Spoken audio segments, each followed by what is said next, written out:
Okay, yeah, I've just worked out how to do it. Is the hash. Thank you. The topic is the hashtag Speak Up Skills session. So speaking up is after an experience that you or someone else has experienced an inappropriate behaviour is not an easy topic and can be quite tough. So we understand that some of the attendees on the call today might see this as a topic where they or other people have had traumatic experiences. So we're really focused on creating a safe space today to ensure that everyone can speak up and bring up their thoughts to the meeting. We are recording the session as we do for everyone for all, but we will stop the recording when it comes to the question and answer session, so that we kind of try and keep the confidentiality if there's anything coming up. We will also share a lot of other resources after the session. So you'll receive obviously the slides and the content, but there will also be potential further blocks coming along. And we are potentially looking at doing another skill sessions in the future, because this is not a one-off topic. This is a topic that we really want to kind of focus on during the Speak Up campaign. We will also signpost to other resources outside of your organizations and the WUN, because there's a lot of organizations out there where you can go to for advice and if you ever need support. So this will come after the session as well. We obviously want to encourage everyone to share what they feel, if you're comfortable about sharing that, but also if we think that there is any potential issues around somebody's safety or well-being, we might need to take appropriate actions, obviously discussing them with you before we do anything.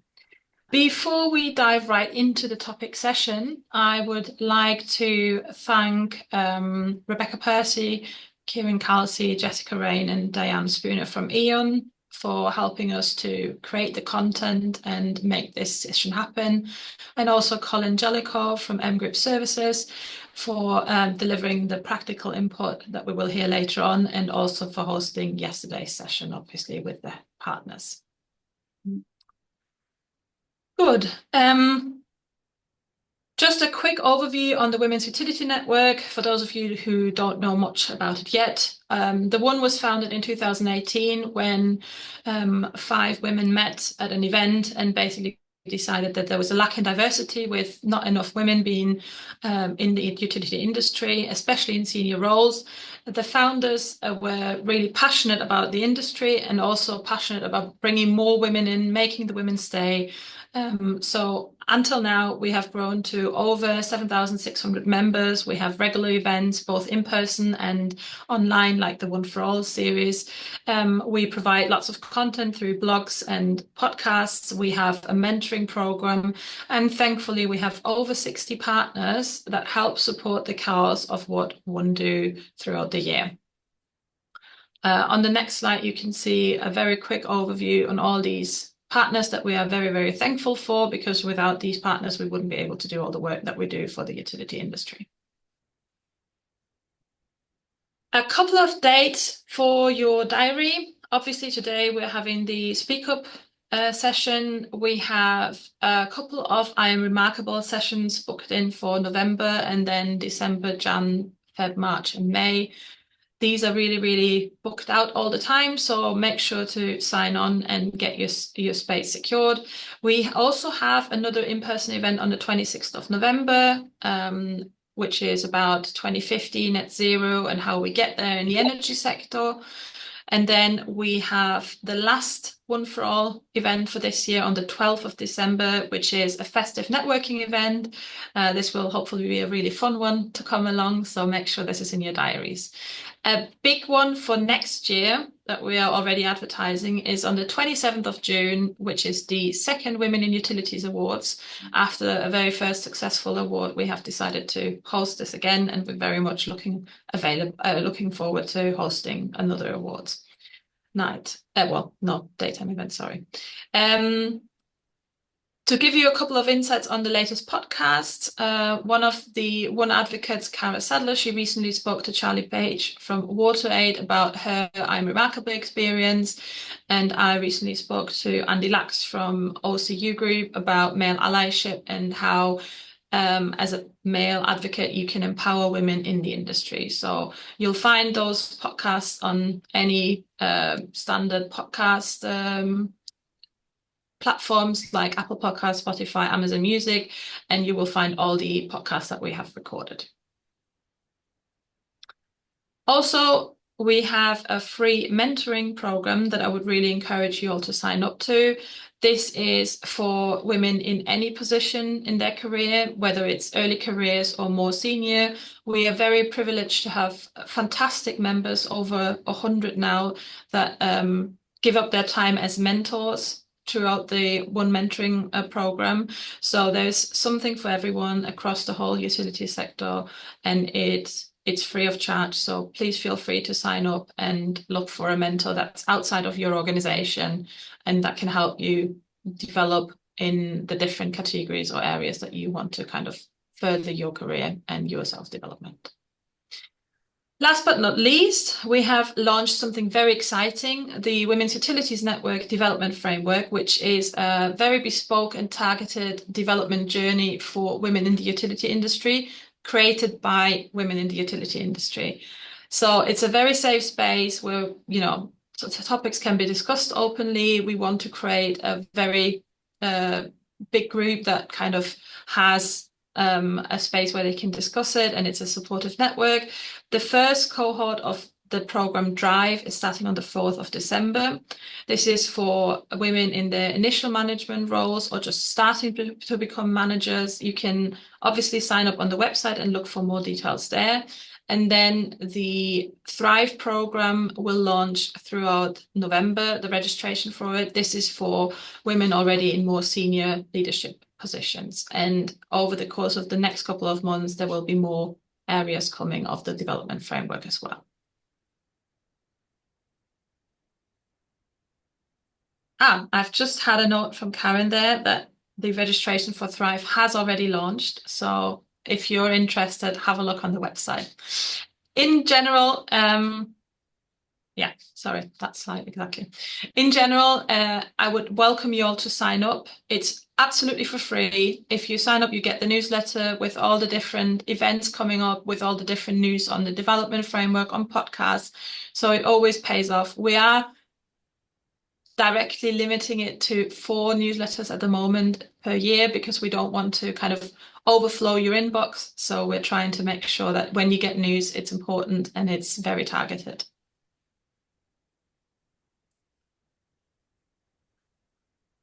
Good. To start the topic off, we have conducted an unconscious bias survey at the beginning of this year. And the stats that we have received through that survey were quite signposting that we need to do something more and that we need to be better in the industry. We have had responses that 50% of the women that we asked felt that they were treated differently because of their gender. 22% said they were treated differently because of their race. 20% had felt treated differently because of their age. 41% they said that their voice hasn't felt heard at meetings and that they were interrupted when speaking. 49% said they felt their opinion isn't as valued as work as much as their counterpart's opinion. And 31% said that they were likely to leave the industry in the next 1 to 3 years.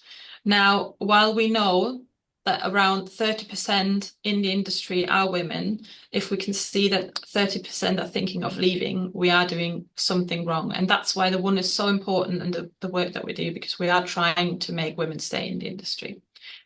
When we looked at all these figures, and then also we attended an awards night last year,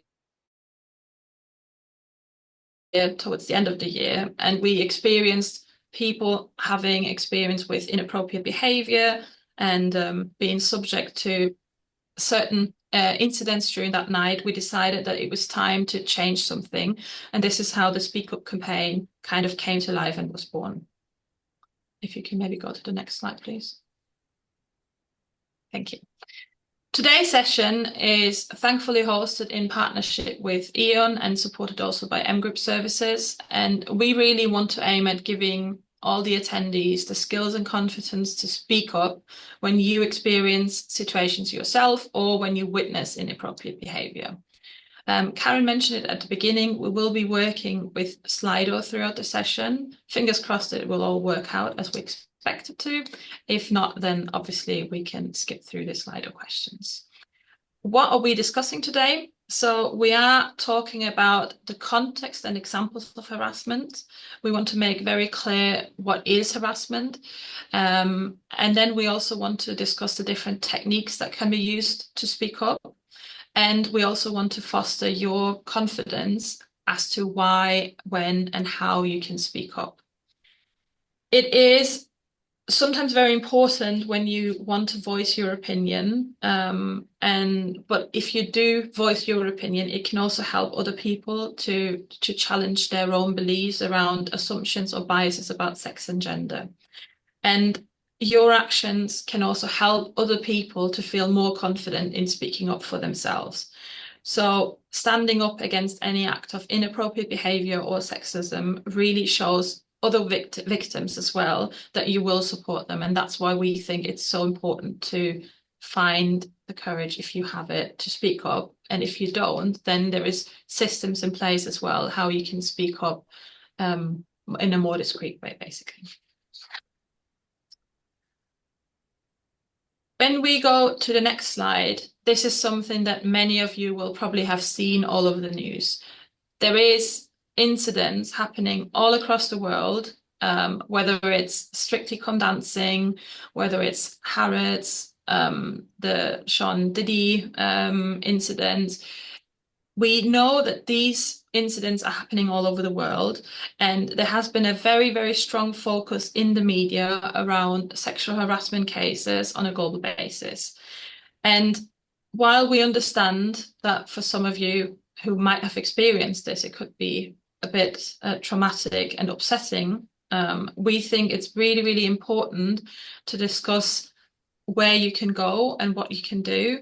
And also it's really important to look at the fact that if companies do not take the actions that have now been set up under the new Worker Protection Bill, then it could be their name in the press quite soon. So we really want to use this as well as a way of showcasing that bad press isn't something that we want to attract. On to the next slide, please. We will now directly start with our first Slido because we would like to understand at this moment in time, how confident are you to speak up in a work-related setting when you either see or experience something that isn't right? If you scan the QR code that you will see in a second over here, it's completely anonymous, so there will be no names attached to the question. There is no right or wrong. So please just answer it as honestly as you would like, and we'll give it a couple of seconds until we can see that figure up here, the attendance figure of the poll, up to roughly where we are in terms of attendees.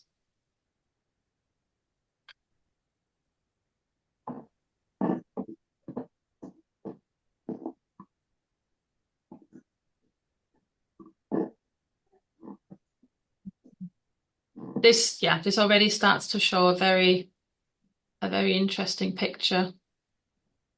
And again, there's no right or wrong.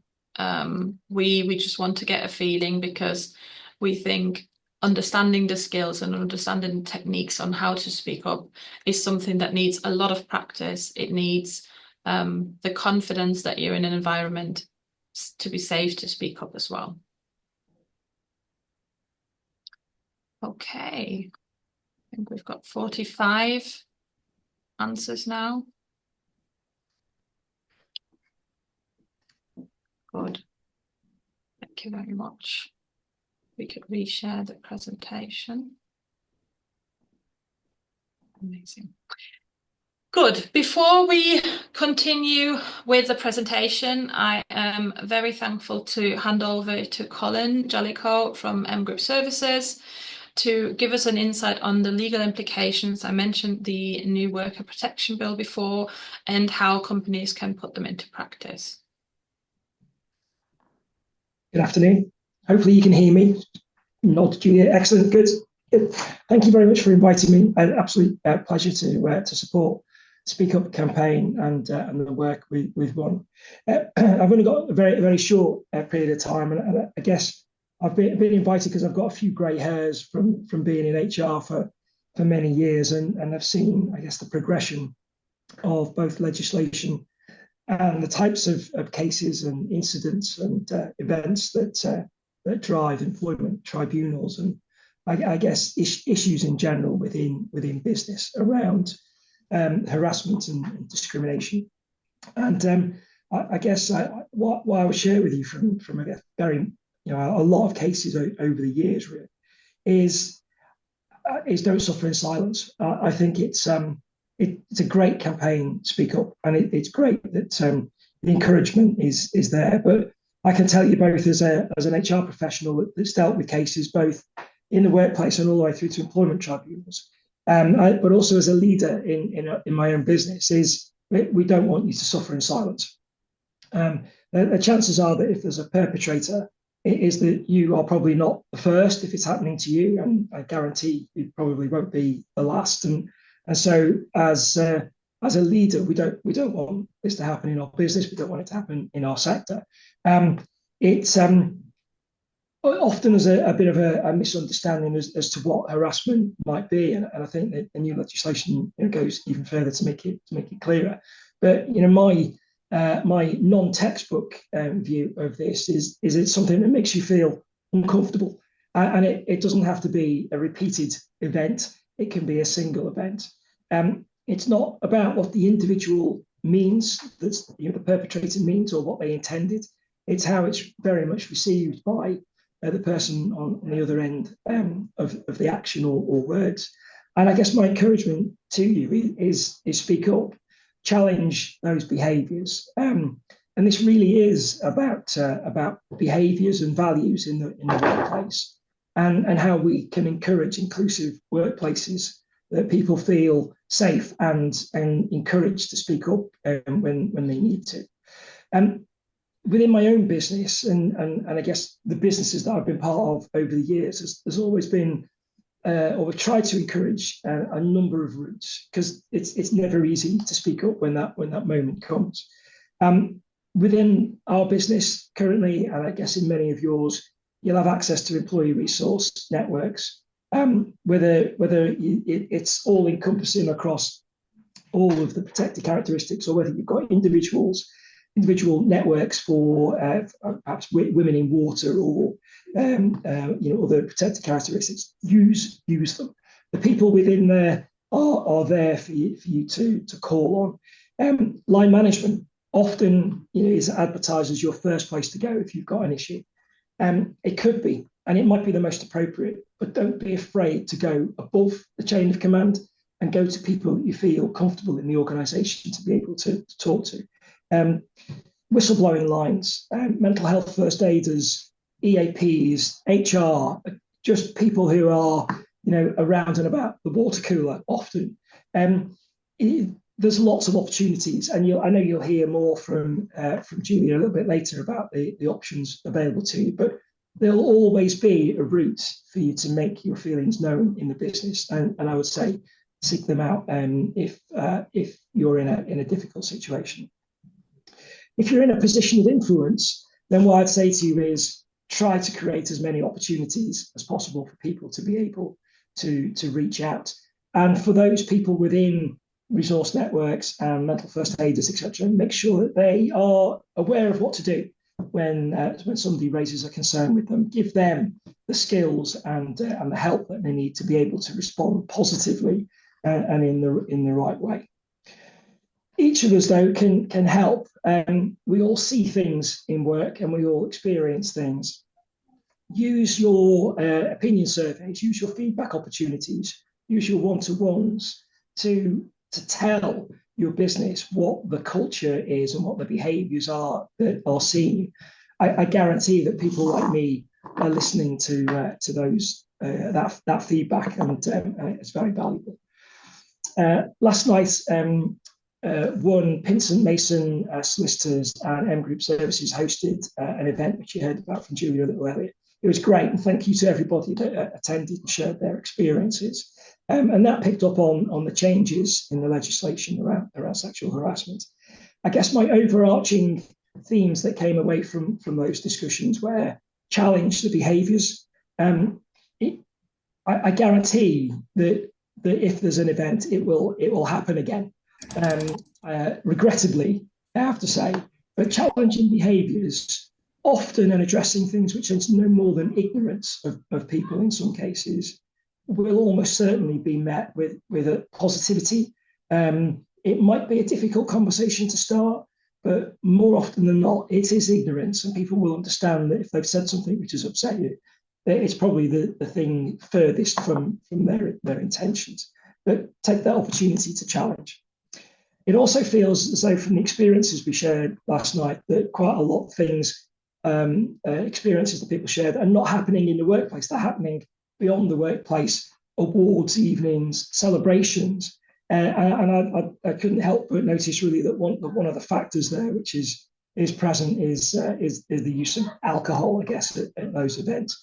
And I think again, if you're in a position to influence or just to share your views, we need to be really careful about how we encourage drinking at these events and the implications that come from those as well. So for me, in my business and our own Beyond Expectations Awards is a full day event without alcohol. It had to change from how it used to be, and it's one of the things that we're doing to try and create safe environments for people to be able to celebrate and share experiences.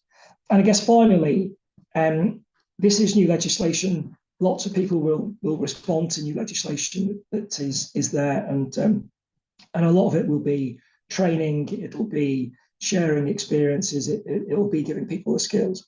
But this is really all about continuing to create and embed inclusive workplaces that are built on respect and celebrate respect, tend not to have harassment and discrimination situations in quite the same way that workplaces that don't have respect. And I can't really think of any arguments why anybody would not want a respectful workplace. So some things for you to consider. I guess just to reiterate, speak up, great opportunity for you to use the tools available if you've got concerns. But seek out within your own business opportunities to do that and to challenge. Thank you very much for listening. Please enjoy the rest of your day and the session with WUN. Thank you very much, Colin. If we could go back to the presentation as well, please.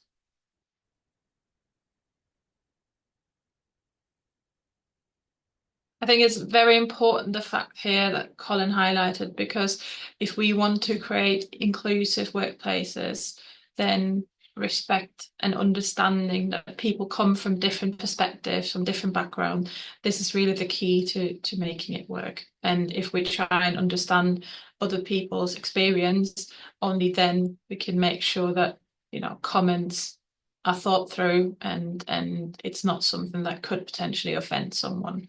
And I think that's a big part, because one of the key takeaways from yesterday for myself certainly was having that cultural behavioural shift from the top management. You need to have the engaged kind of management leading on the cultural shift to be able to fully change a culture where maybe certain behaviours were okay or happened in the past, because even if they were happening, they weren't okay.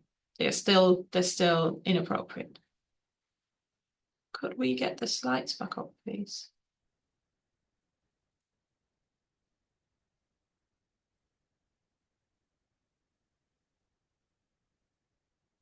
The next couple of slides, we just wanted to really focus on what is harassment, because in effect, it's an unwanted conduct related to any kind of protected characteristics, which could be sex, gender reassignment, race, disability, sexual orientation, religion, belief, or age. And any kind of harassment is for the purpose of violating someone's dignity or creating an intimidating, hostile, degrading, humiliating, or offensive environment for that person.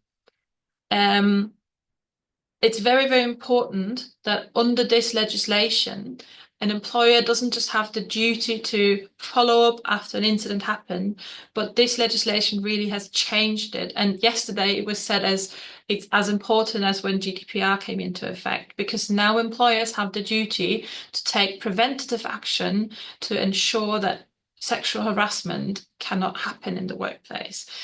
Now, with this duty, they have to have proactive steps, which is training, risk assessments, in order to minimize sexual harassment happening in the workplace.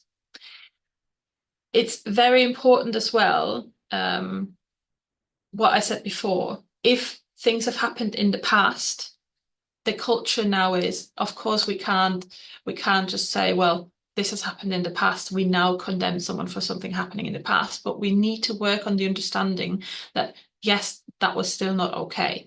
And going forward, we will not accept this behaviour anymore. If we go to the next slide, please, we have another little Slido question for you. If you could please scan the QR code again that you will see in a second. The question this time is, have you ever experienced or observed discrimination in the workplace? Again, fully anonymous. There is nothing related to your name when you answer the question. We just wanted to get an understanding in the room. Who of you have experienced or observed any kind of discrimination in the workplace before? Jess, I think if you could share the code, please.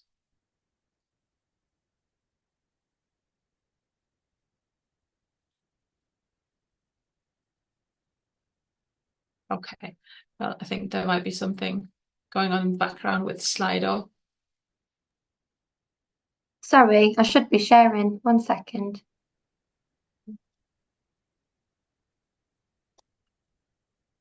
That's the beauty of trying out different tools, isn't it? Absolutely. Excellent. Is that working? Oh, yes, we should be seeing that now. So again, if you can just scan the code, and if you could answer as truthfully and as openly as you would like. Again, as I said, it's all completely anonymous. There's no names attached to anything. Okay. Yeah, we have 34 responses. I think I'm going to wait a couple of seconds more to see if we can get a couple of more.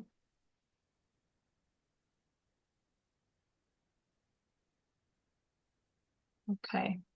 I think what we can see here, it paints a very clear picture, which shows that what we are doing here with Speak Up and what Colin has shared and Ian are going to give an insight later on as well. Companies are having to take actions, and it's very, very important addressing the topic of speaking up and addressing that, you know, certain behaviours are not okay.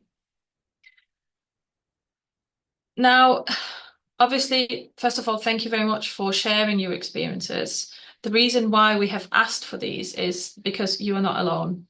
There is studies that show that 2 in 3 young women have experienced sexual harassment, bullying, or verbal abuse at work. Half of LGBTQ+ workers have been bullied or harassed at work. 43% of women have experienced problematic behaviour at work, compared to 37% of men. This is obviously not to say that men do not experience this.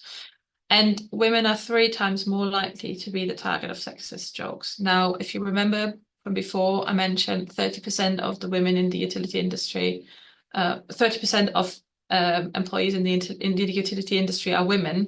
So if we are 3 times more likely to experience these jokes, it is quite an issue.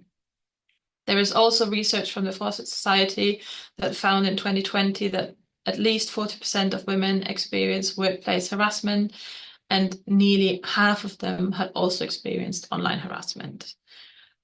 This really shows that it is really, really important to discuss this topic. And why does it matter? Because no, it's not just banter. And no, you don't have to learn to take a joke.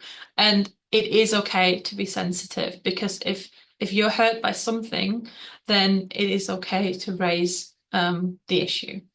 And it's very important as well to say that what some people, if you can go back one slide, please. Thank you. It's very important to say as well that just because we sometimes might have classed it as banter or jokes in the workplace, it is still sexual harassment if it's behaviour of sexual nature, if it's unwanted, if it violates your dignity or creates any kind of intimidating, hostile environment. And also when there's some form of an imbalance of power, or like Colin mentioned before, outside the workplace events that are still related to the workplace, which is award nights, company events, you know, other kind of incidents where you're on a work duty, but maybe not directly working in the office. It is very, very hard to determine what bullying is, but it has been determined as clearly what is bullying, what is sexual harassment. And what's important between those fine lines of bullying, discrimination, and harassment, that very easily one could lead to the other, and we need to be very clear to say that nothing of these behaviours is okay. Especially when it comes to banter, there have been a lot of kind of high-profile cases in the workplace where banter has gone too far, and it was a discussion of, well, can you not take a joke? This was only seen as a joke. Again, this refers back to if it affects you and your dignity personally, if it is against any type of gender, race, religion, age, and it is an unwanted comment, then it still is inappropriate behaviour. On the next slide, we are now going to start discussing how to confidently speak up. And it's very important to mention that there is no one-size-fits-all strategy. It is very important to say not every time you can speak up the same way, because it really depends on the situation that the incident happened, in the situation that you want to speak up about, whether that's directly or later on. But what is important is to recognise that the behaviour happened to you and to other people. At the beginning, I mentioned that we went to an award last year, and we saw a couple of incidents happening to us and to other women in the event. And one of the big things that really, really surprised us wasn't the incidents happening, but when we started speaking about them, how all of us agreed that this wasn't the first time that these incidents happened, but we all had kind of downplayed or accepted them in the past. And this is why we've decided that now is the time to not accept them anymore and start calling them out more. When something has happened, and that's for you, is in something has happened to you or something has happened to a person close to you, it's important to respond to the behaviour and to the comment. And you can do this in two different ways. You can either do it in the moment when the incident happened, or you can do it at a later stage when you've gathered your thoughts and the confidence, when you maybe discussed it with a colleague, with a family member, with a partner.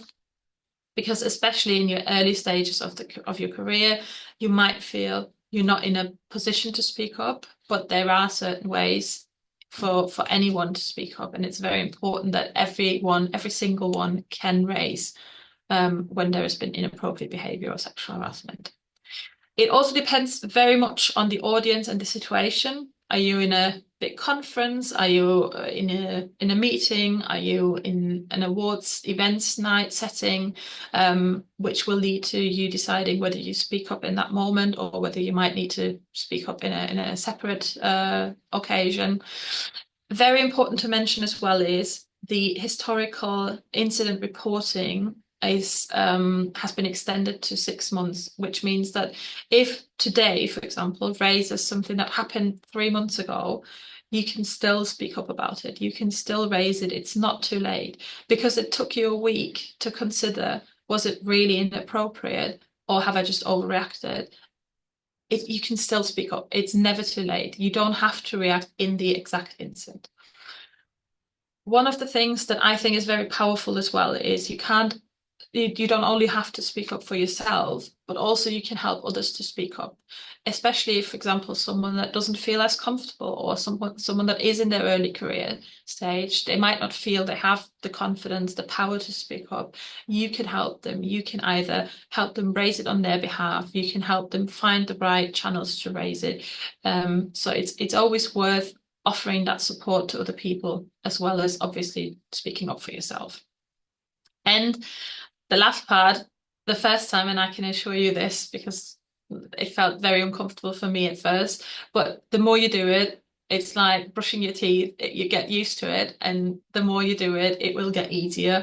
It will get, more normal, and it will get like a habit where you can then also maybe in the future respond to things quicker or in the moment, because you directly realize that this wasn't just a joke. I don't have to take it, and I can speak up about it. Techniques, how to speak up. So if you speak up in the moment, it's very powerful to just say, I don't understand. Why is it funny? Can you maybe explain it?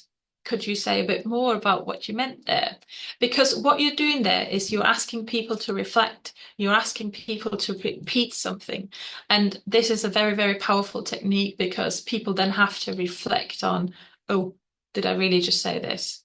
And oh, well, I didn't mean it that way. So by rephrasing it, restating it, you then make people think, and you also break the silence in the room so that other people can help you realize, or can help you back you up that this was inappropriate. Something like, I think I heard you saying this, is that correct? Again, that also works. If you feel like you can challenge it, then you can challenge it as well. You can say things like, in my experience, I see it this way, or I think that's a stereotype. I've learned it differently, or can we maybe look at it in this way? But I think the importance here is how confrontational do you want to be? Because if you do the stop and the pause thing, you create an interruption. Whereas if you feel more comfortable as well, you can directly start to kind of, in a very nice and polite way, challenge the thoughts. One of the things that when we discussed the content for this is kill him with kindness. It often works much better than coming in with aggression or an emotional response. And now I totally understand it's not always easy. Emotions sometimes bubble up and they just come out. But if you take a moment to reflect, and then even after maybe that emotional burst comes out, you can ask and reflect with these questions. You can certainly start calling out behaviours more and more. Another, on the next slide, please. Another option is also always to make it reflective and ask people back, how would you feel if this would have happened to your friend, your partner, your child, your parent?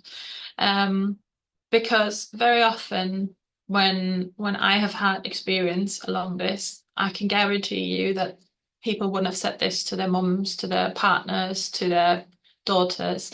And if you call on that empathy, then people also will start to reflect and maybe will pause and think.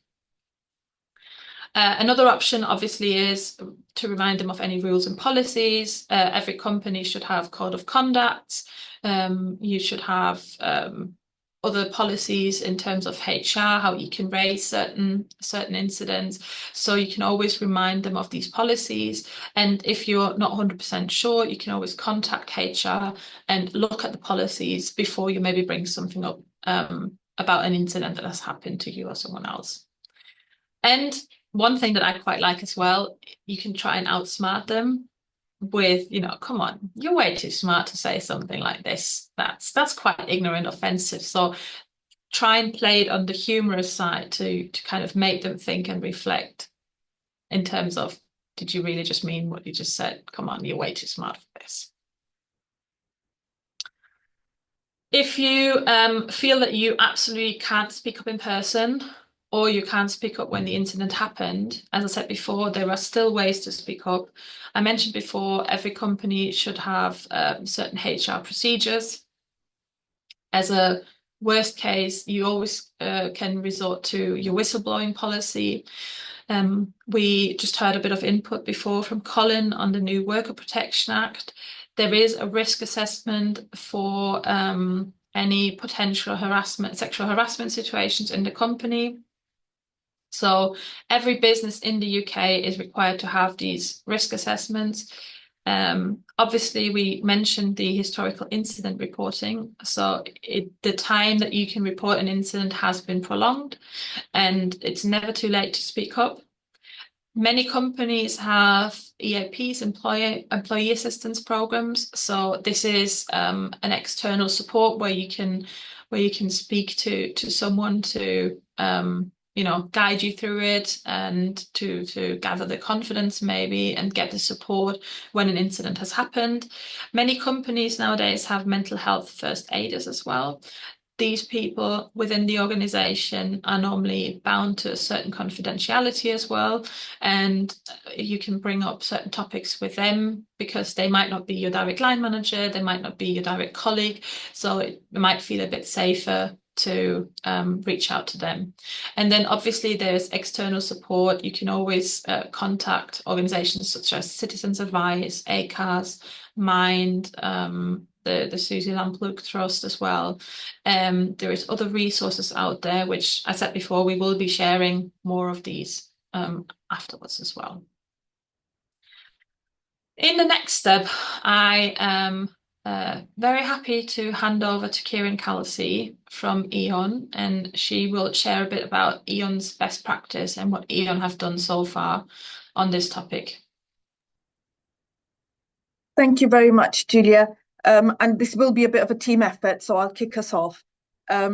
We started our Speak Up campaign in June last year. So that is before the Workers' Protection Act came in. And there's a couple of reasons for that. But the activities we have been doing for over a year now have been really helpful in the context of the Workers' Protection Act preparation as well.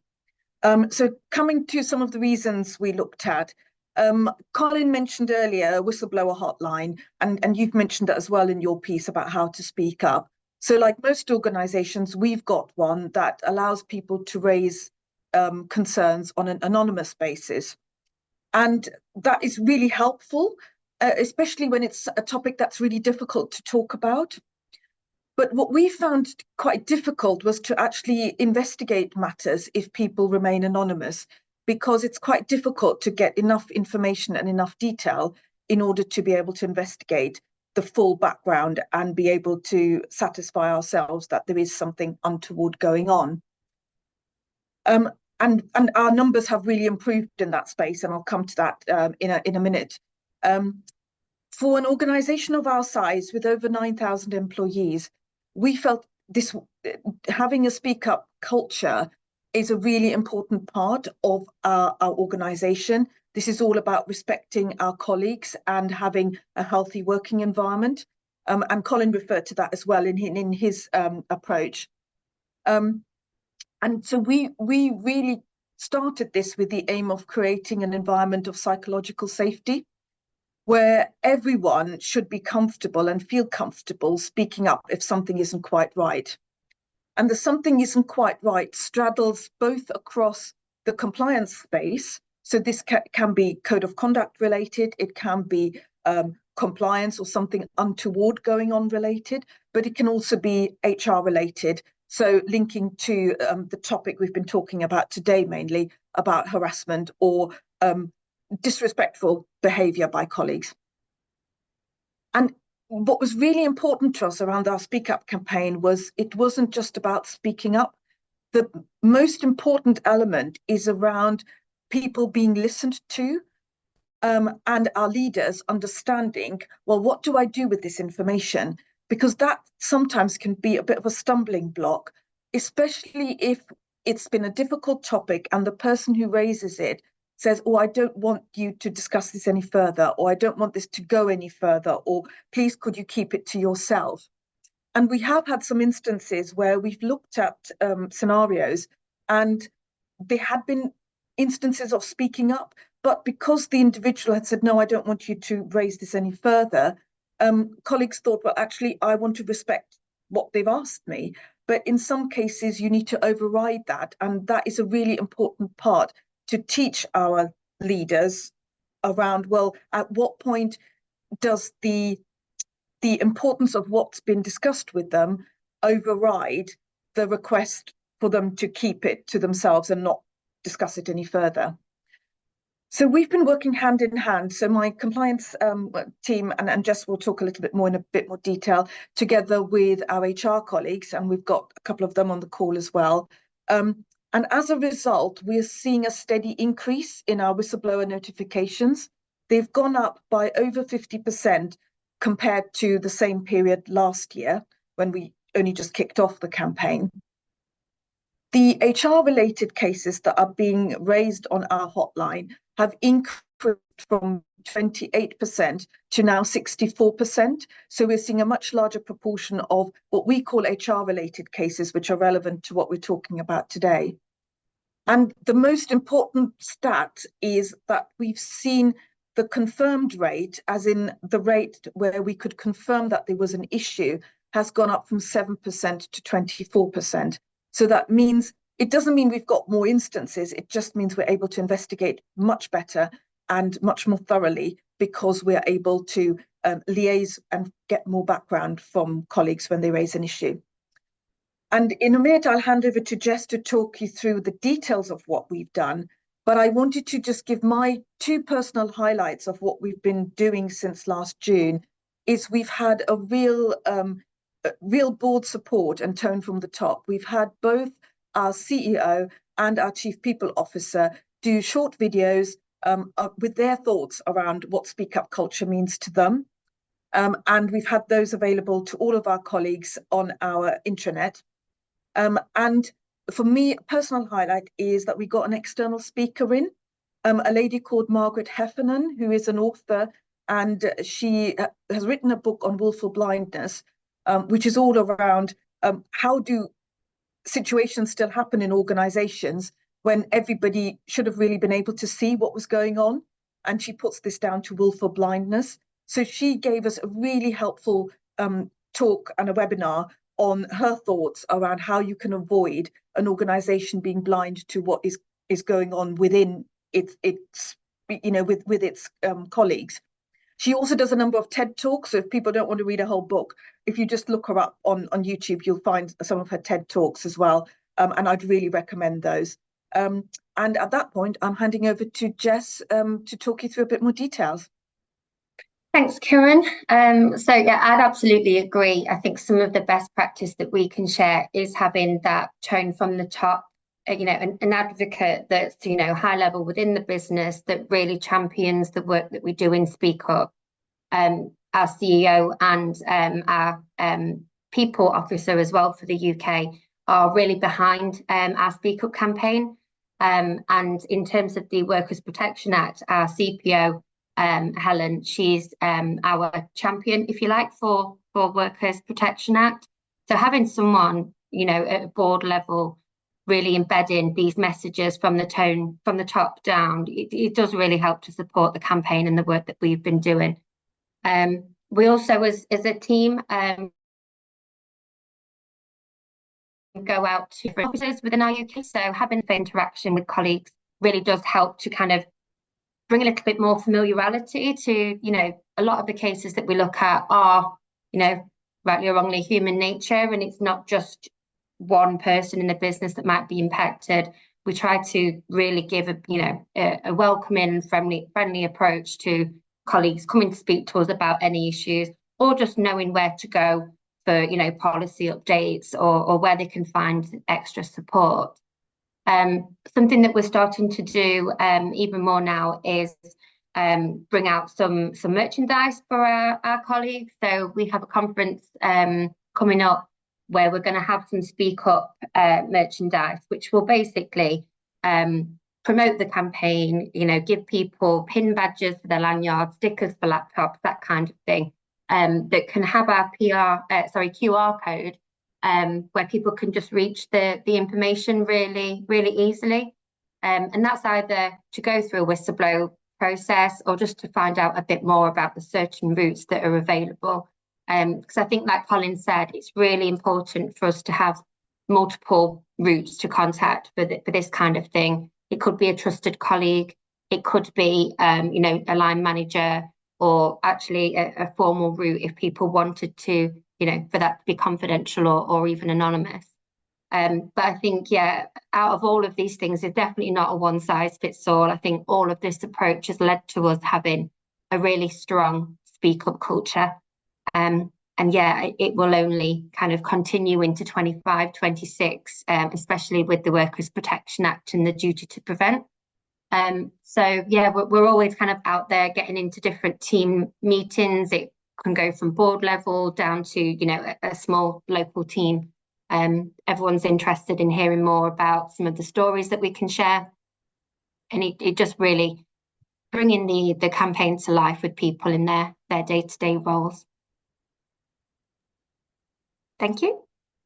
Thank you very much both to you, Kieran and Jess, for sharing the insights. I think it's really, really empowering to see how organisations have already implemented Speak Up, and it's not just legislation, it's actually caring for your employees and caring for your staff and making sure that everyone can show up to work in their best way. Okay, we're coming to the end of the session. The last part is our last wonderful little Slido question. We just want to get an understanding again now after the session. How confident are you now to speak up when you see or experience something that isn't right? So if you can, again, it's completely anonymous. If you can answer this wonderful little Slido, I promise it's the last one. That would be amazing. Okay.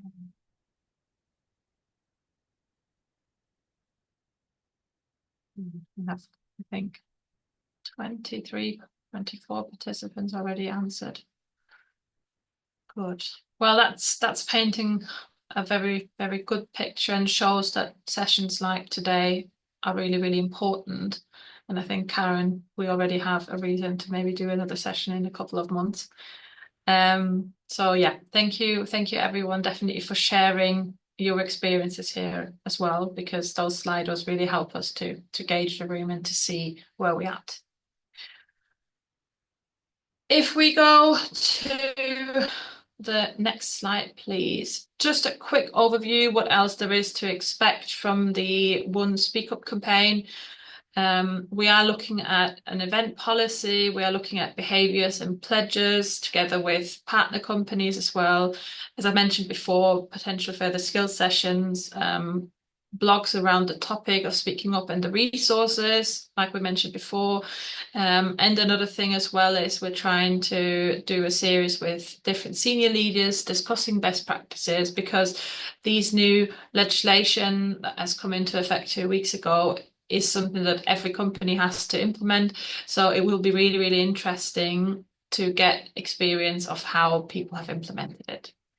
Now, for the last couple of minutes, we want to open up the Q&A and also gather some feedback. I think Karen has kindly posted the link and the QR code in the chat as well, so you can all give us feedback at your own time. This part now will not be recorded, so if we can please stop the recording. Again, we do